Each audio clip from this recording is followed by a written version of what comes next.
निर्गुणं व्यापकं विभुं शाश्वतं परमानन्दं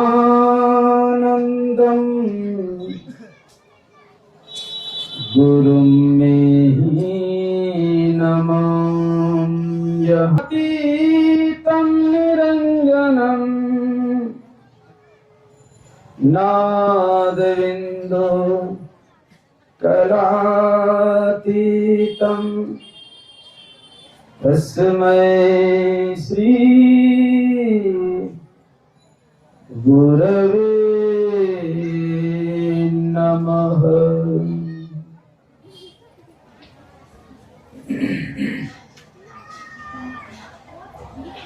संतों महापुरुषों के परम पावन पावन चरणों में कोटि कोटि नमन।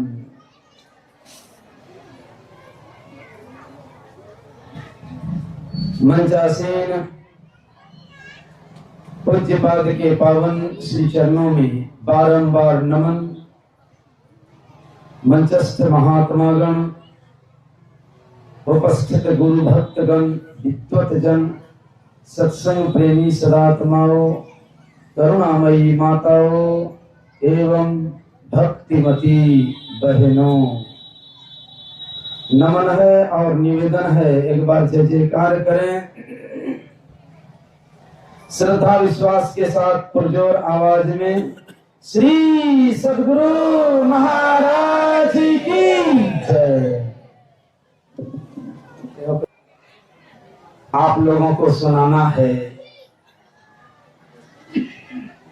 वह सुनाने लायक है ही नहीं, क्योंकि जिनकी भक्ति की जानी है उनके स्वरूप को कहा नहीं जा सकता। भगवान बुद्ध से जब पूछा महात्मा आनंद ने, उनके शिष्य भिक्षु आनंद ने,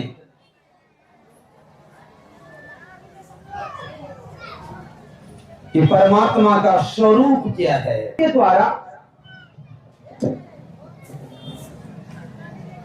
प्राप्त किया जाता है। बुद्ध मार्ग पर चलकर प्राप्त किया जाता है। बुद्ध मार्ग का चरम लक्ष्य है, परम लक्ष्य है, जीवन की परम परिणति है, जीवन का सबसे बड़ा बदलाव है, जिसके बाद और कोई बदलाव नहीं होता। जो एक रस है भगवान, उसी के बारे में आप कहिए। भगवान बुद्ध कहने लगे,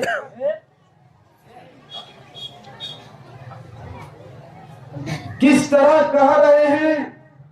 बस भगवान बुद्ध चुपचाप हो गए, एकदम चुप हैं। पुनः पूछा गया, पुनः पूछा गया। अब भगवान बुद्ध कहते हैं, प्रिय आनंद, मैं तो उत्तर ही दे रहा हूं। तुम्हारे प्रश्न का उत्तर मौन ही है, क्योंकि उस स्वरूप को इस वैखरी वाणी से स्पष्ट नहीं किया जा सकता।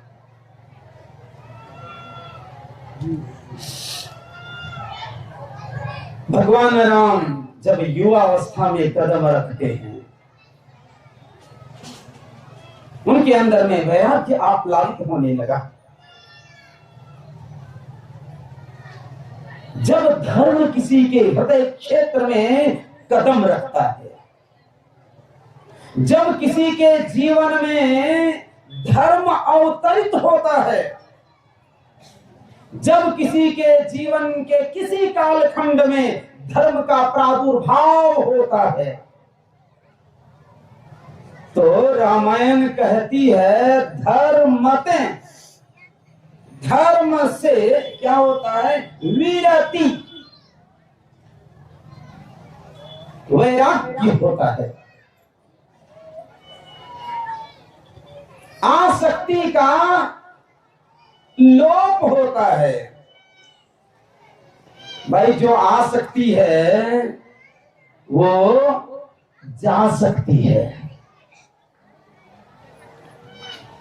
इस आसक्ति का स्वरूप भी विचित्र है, जिसको समझते समझते जीवन के अंतिम क्षण तक लोग नहीं समझ पाते और चले जाते हैं। जो भक्त संतों के उपदेश सुनने के लिए, संतों का ज्ञान, उनकी वाणी सर्वनाथ, संतों के सन्निकट बैठते हैं और ज्ञानार्जन करते हैं, उनके सद्विचारों को सुनते हैं, बुद्धि परिमार्जित होती है। बुद्धि की कमजोरी, बुद्धि की जड़ता, बुद्धि की अज्ञानता का लोप होता है। बुद्धि सूक्ष्मग्राही होती है। तब उसके दिमाग में बात आती है, ये आसक्ति है ना, कैसे जा सकती है। मतलब संत मत बताता है अंतर साधन करने को। अब अंतर साधन है क्या? संत मत का सार ज्ञान, बिंदु और नाद ध्यान, और इसका प्रचार महेशपुर के घर घर में हो। इसी लक्ष्य से तो बाबा प्रयास करते हैं प्रतिवर्ष। और संत मत का मंच कहता है संत मत सत्संग का घर घर में प्रचार हो, संत मत का अमर संदेश फैले घर घर, देश और विदेश। क्योंकि संत मता बिनु गति नहीं, संत मत के बिना सदगति संभव नहीं, क्योंकि सदगति का मार्ग हमारे अंदर है। यूं पंडित जी को बुला के हम कर्मकांड करवाते हैं, उनमें सहमत होते हैं, उनके सन्निकट बैठते हैं, सुनते हैं, समझते हैं, तो विविधताओं से परिपूर्ण दिखाई पड़ता है ये कर्मकांड।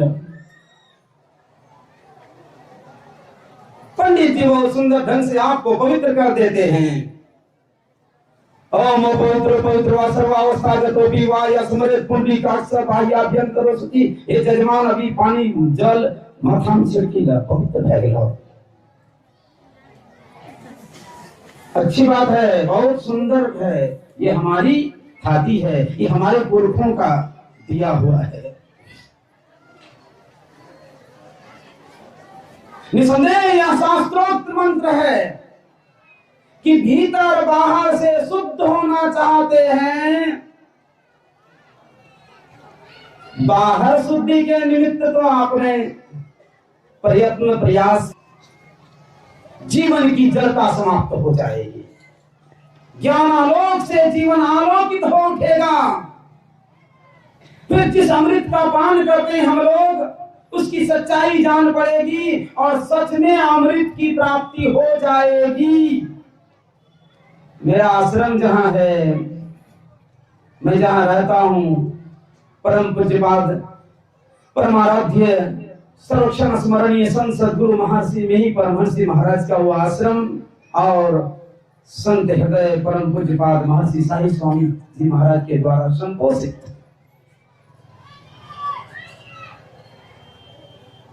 नजदीक में ही मंदार पर्वत है, मंदराचल पर्वत। जब आप जाएंगे वहां तो एक मंत्र लिखा हुआ देखेंगे आप, मंदार शिखरम दृष्ट्वा दृष्ट्वा च मधुसूदनम कामधेनु मुखम दृष्ट्वा पुनर्जन्म न विद्यते। विचित्र हो गया कि अभक्ष का भक्षण, अपेय का पान जीवन में करते रहे, पापों की प्रवृत्ति से संयुक्त रहा आपका जीवन। फिर आप मंदार शिखर के पर्वत पर चढ़ने के लिए भी लिफ्ट की व्यवस्था है, रज्जू मार्ग की व्यवस्था है। आप सीधे बैठिए, एकदम मंदार पर्वत के शिखर पर आपको वो रज्जू मार्ग से आप चले जाएंगे।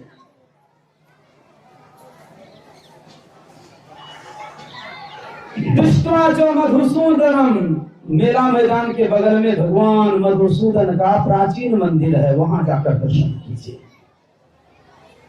और पुनः कामधेनु मुखम दृष्टवा, कामधेनु मंदिर भी है, वहां जाकर दर्शन कीजिए, और फिर आपका जन्म नहीं होगा। इतनी सहजता, इतना सहज अगर मोक्ष को प्राप्त होना होता, पुनर्जन्म का नाश होता, तो इतनी बड़ी बड़ी तपस्याओं का अनुसरण लोग क्यों करते? भगवान सत्यनारायण की कथा भी हम सुनते हैं, और पंडित जी कथा सुनाते भी हैं, बड़ी श्रद्धा से सुनते हैं, आदरणीय है, हमारी परंपरा की यथाति है, अवश्य सुनते हैं। पंडित जी मंत्रोच्चारण करते हैं, बहुत सुंदर मंत्र है। अकाल मृत्यु हरणम शर्व व्याधि विनाशनम विष्णु चरणामृतम पीत्वा पुनर्जन्म न विद्यते। अकाल मृत्यु का हरण करने वाले, संपूर्ण व्याधियों को नाश करने वाले भगवान विष्णु के चरणामृत का पान करने से पुनर्जन्म नहीं होता है। सत्संग योग में लिखा हुआ है, जो भक्त गुरु की बताई विधि का अनुसरण कर अंतर पथ पर चलने का प्रयास करता है, इस प्रयास के आरंभिक चरण में कुछ दिखाई पड़ता है जिसे बिंदु कहते हैं। जो बिंदु का दर्शन करता है, उनका हृदय आलोक, हृदय क्षेत्र दिव्य आलोक से आलोकित हो उठता है। और इतना ही नहीं, ईश्वरीय शब्द को भी वो सुनता है। जो अंतर का प्रकाश और अंतर का शब्द प्राप्त करने में समर्थ होता है, वो विष्णु के परम पद को प्राप्त करता है। तो सच में अगर आपको फिर से जन्म नहीं लेना पसंद है, दुख में आना पसंद आपको फिर से नहीं है, फिर आवागमन में नहीं पड़ना चाहते हैं, तो हे लोगों, उस पद को जानिए जिस पद की परिचर्चा भगवान राम अपने युवा अवस्था में भगवान अपने गुरुदेव महर्षि वशिष्ठ से करते हैं। पूछते हैं कि गुरुदेव, जिस स्वरूप का विवेचन सदग्रंथों में है, जिसको जानने के बाद आवागमन नहीं होता, जिस स्वरूप को जानने के बाद उस स्वरूप के सदृश्य ही जीवन हो जाता है, मतलब ईश्वरीय सामर्थ्यों से ओतप्रोत हो जाता है, उस स्वरूप के बारे में कहिए। महर्षि वशिष्ठ जी मौन हो जाते हैं। कोई प्रसंग है, प्रश्न की पुनरावृत्ति होती है, पुनः पुनः दोहराया जाता है, और बारंबार बोलने के उपरांत क्षमा याचना होती है भगवान राम के द्वारा। महर्षि वशिष्ठ के समक्ष करबद्ध होकर कहते हैं, गुरुदेव आप रुष्ट तो नहीं हो गए, आप क्रुद्ध तो नहीं हो गए, मेरे प्रश्न से आपको कोई दुख तो नहीं पहुंच गया? अब महर्षि वशिष्ठ जी कहते हैं कि राम, तुम्हारे जीवन का कोई ऐसा कार्य नहीं है कि प्राणी मात्र में किसी को कोई कष्ट हो। तुम मर्यादा पुरुषोत्तम हो, तुम्हारा जीवन अमर्यादित कभी नहीं हो सकता। वत्स, जिस स्वरूप को तुम बोलने के लिए कह रहे हो मुझे, उस स्वरूप को बोल नहीं सकता। बाबा कबीर साहब ने कहा, जस कथिए, जैसा कहोगे वैसा हो नहीं सकता। जस कथिए तस होत नहीं। जस है तैसा सोए, वो जैसा है स्वयं है, उसको उसके उदाहरण प्रस्तुत नहीं किए जा सकते, उसके समान किसकी तुलना नहीं की जा सकती है। निरुपम ना उपमा राम समान, राम निगम कहे जिन कोटि संख ज्योत रवि कहत अति लघुकाल है। करोड़ों सूर्य को, करोड़ों जुगनुओं को सूर्य की उपमा नहीं दी जा सकती है। ठीक उसी तरह से कैसे कहूं जिस स्वरूप को जानना चाहते हो वत्स, वह स्वरूप वाणी का विषय नहीं है। ये ज्ञान युवावस्था में भगवान को मिला था और उसी स्वरूप को जानने की परिचर्चा है। आज तो स्पष्ट रूप से हम लोगों ने सुना है कि राम की भक्ति के बिना जीव सुख नहीं प्राप्त कर सकता है। राम के चरणों में प्रीति के अभाव में हम दुखों से मुक्त नहीं हो सकते हैं। तो जानना है राम को, भक्ति राम की होगी तो राम से तात्पर्य क्या है, राम का स्वरूप क्या है, किनसे पूछा जाए? तो राम से पूछना चाहिए कि आपका स्वरूप कैसा है। एक प्रसंग बहुत बार सुनाता हूं। जब दशानन का संहार करके अयोध्या को लौटे प्रभु श्री राम, हनुमान जी साथ थे, उस पर विमान से साथ ही आए थे वे। तो यहां पर जब अयोध्या में आए तो भरत जी से विशेष प्रेम स्नेह होने के कारण लंबी लंबी वार्ता होती थी।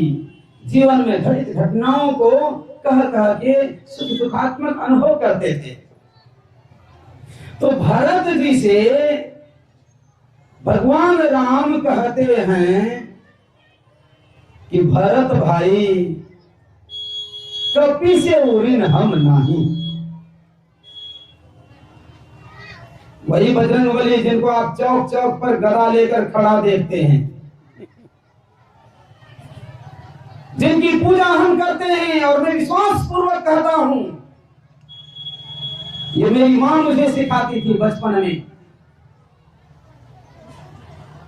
कि हनुमान चालीसा पढ़ो तुमको 4 अन्ना देंगे।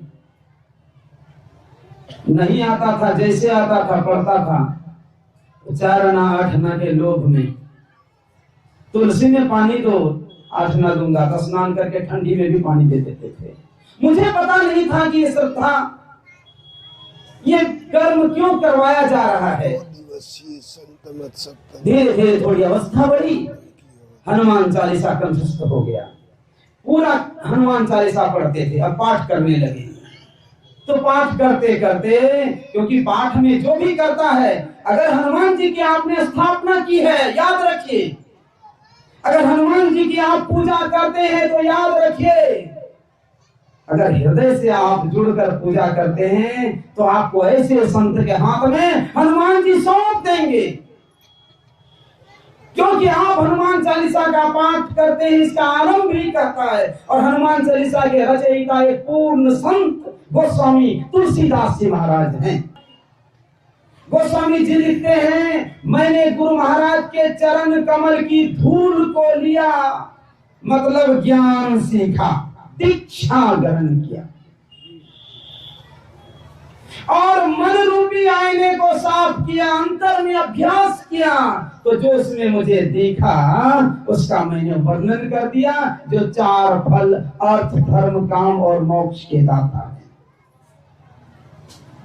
और इसी को पढ़ते पढ़ते कहते, जय जय जय हनुमान गोसाई कृपा करहूं। अगर कोई दूसरे का नाम ले तो हनुमान चालीसा नहीं पढ़ा है, अगर कोई हनुमान चालीसा पढ़ा है तो वो कहेगा कृपा करहु गुरुदेव की नाई। और गुरुदेव क्या कहते हैं, संत मता बिनु गति नहीं। हनुमान जी की पूजा इसलिए होनी चाहिए कि सदगुरु की प्राप्ति हो जाए। हे हनुमान जी, मुझ पर कृपा अगर करनी है आपको, मुझ पर अगर कृपा आपकी बने तो आप गुरुदेव की तरह कृपा करिए। और गुरु कहते हैं ज्ञानदाता को, और ज्ञान कहते हैं ज्ञानान मोक्षमवाप्नोति तस्माद् ज्ञानं परात् परम् अतो यो ज्ञानदाने ही न क्षमस्तं त्यजेत् गुरु। ज्ञान से मुक्ति होती है, ज्ञान से सच्चा मोक्ष होता है। जीवन में सुख, जिस सुख की परिचर्चा सुन रहे हैं वो ज्ञान से ही संभव है। इसीलिए परिपक्व गुरु चाहिए, और परिपक्व गुरु से काम चलने वाला नहीं है। तो मैं कह रहा था, अगर हनुमान जी की आप लोग में से कोई पूजा करते हैं जो संत मत से नहीं जुड़े हैं तो पूजा कीजिए, लेकिन इसलिए संत बजरंग बली की स्थापना नहीं कीजिए कि बैठ के ताश खेलने की जगह नहीं है, झंडा गाड़ो और बजरंग बली का मंदिर बना दो, वहां गांजा पियो, व्यर्थ बकवास करो, जुआ खेलो। इसलिए यह अपमान मत करना, हमारे संत हैं। क्योंकि जानहु वो जब हनुमान जी गए थे लंका तो विभीषण ने कहा है, बहुत सुंदर बात उन्होंने कही है कि अब मोहि भा भरोस हनुमंता। हे हनुमान जी, मुझे अब भरोसा हो गया कि बिनु हरि कृपा मिल ही नहीं संता। परमात्मा की कृपा के बिना आप जैसे संत नहीं मिल सकते। तो हनुमान जी संत हैं, और संत का अपमान भगवान को बर्दाश्त नहीं है। इसीलिए हनुमान जी के सामने ये सब खैनी, बीड़ी, सिगरेट, तंबाकू, गुटखा, अफीम, चरस, ये पुड़िया, पान, पराग, राज निवास, तिरंगा, गुटखा, तुलसी, जर्दा, शिखर, ये सब मत खाइए। मांस, मछली, अंडा मत सेवन कीजिए, श्रद्धा से पूजा कीजिए। ऐसे गुरु मिलेंगे, ऐसे संत मिलेंगे। तो भगवान राम कहते हैं कि भरत भाई कपि से उरीन हम नाही। हनुमान जी ने जो इतनी सेवा की, इसके ऋण से हम उरीन नहीं हो सकते। देखिए, माता सीता का पता लगाने के लिए समुद्र को लांग गए। हाँ, जब लक्ष्मण जी को बाण लगा तो एक दो जड़ी बूटी की क्या बात, पूरा पहाड़ ही उखाड़ ले आए। कितनी सेवा की, लेकिन इतना कहने के बाद संतोष नहीं हुआ। मुक्ति को अपने सब को उलट गए। आप देखिए, उसमें अपने स्वरूप का विवेचन करते हैं। भगवान राम स्वयं हनुमान जी से कहते हैं, अशब्दम स्पर्शम रूपम अव्ययम तथा रसम नित्यम गंधवच्यत अनाम गोत्रम रूपम ईदृशम भजस्व नित्यम पवनाथ जातिहन।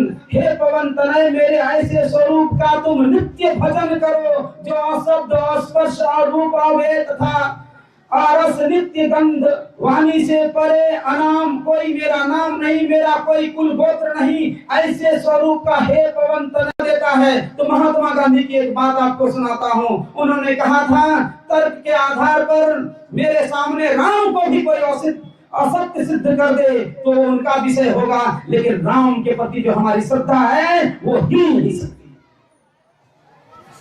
तो बहुत से शास्त्रों को पढ़ के कुछ से कुछ सुना दिया जाए अलग बात है, लेकिन भगवान राम ने जो कहा है, बहुशास्त्र कथा कंथारो मध्य निमिथे किम अनिष्टभ्यम प्रयत्नेन मारुते ज्योतिरांतरम। हे पवन तनय, मेरे ये बहुत से शास्त्रों के जंजाल में तुम मत पड़ो, इसके अध्ययन स्वाध्याय के चक्कर में तुम मत पड़ो। गुरु जो हम लोगों को बताए हैं अंतर अभ्यास की युक्ति, कहा प्रयत्न पूर्वक अंतर की ज्योति की खोज करो। यही तो वेद ने कहा है, तमसो मां ज्योतिर्गमय, अंधकार नहीं प्रकाश की ओर चलो। भगवान राम कहते हैं, आदित्य चतुरो वेदांत सर्व शास्त्राणि नेकसः ब्रह्म तत्वम न जानाति दर्वी पाक रसं यथा। सिर्फ शास्त्र को पढ़ लिया, गुरु का ज्ञान सीखा नहीं, अंतर का भेद सीखा नहीं, ध्यान भजन कभी किया नहीं। आप बहुत शास्त्र बोल रहा है, माइक से सुनते ही हैं, बहुत लोग बोलने वाले हैं। दीक्षा नहीं लिया, मांस मछली खाता है, रात रात भर कीर्तन करता है, रात रात भर पूरे रात, हम लोग थक जाएंगे एक घंटा में, रात भर सुनाएगा कथा कीर्तन, मांस मछली अंडा खाता है, नशीली चीजों का सेवन करता है, अपवित्र आचरण है, जीवन शुद्ध नहीं हो सकता, काम चलने वाला नहीं है। उसी तरह से संतुष्टि उसी तरह से नहीं आएगी। उसको ज्ञान उसी तरह से नहीं होगा जैसे कलछुल से बहुत तरह की सब्जियों को, बहुव्यंजनों को उल्टाने पुलटाने वाला कलछुल से पूछा जाए स्वाद क्या है तो बता नहीं सकता। जिन हरि भगति हृदय नहीं आनी, जीवत सब समान ते प्राणी, वो चलता फिरता मुर्दा है। तो हम लोग ईश्वर भक्ति के अब गूढ़ रहस्य को पूज्यपाद से समझेंगे, राम रहस्य को पूज्यपाद से समझेंगे। इतना ही सुनाया। इन्हीं चंद शब्दों के साथ आप सबों के चरणों में नमन करते हुए मैं आपका उत्तमानंद महर्षि धाम मनियारपुर, बोलिए श्री सद्गुरु महाराज की जय। श्री सद्गुरु महाराज की जय। गुरु महाराज।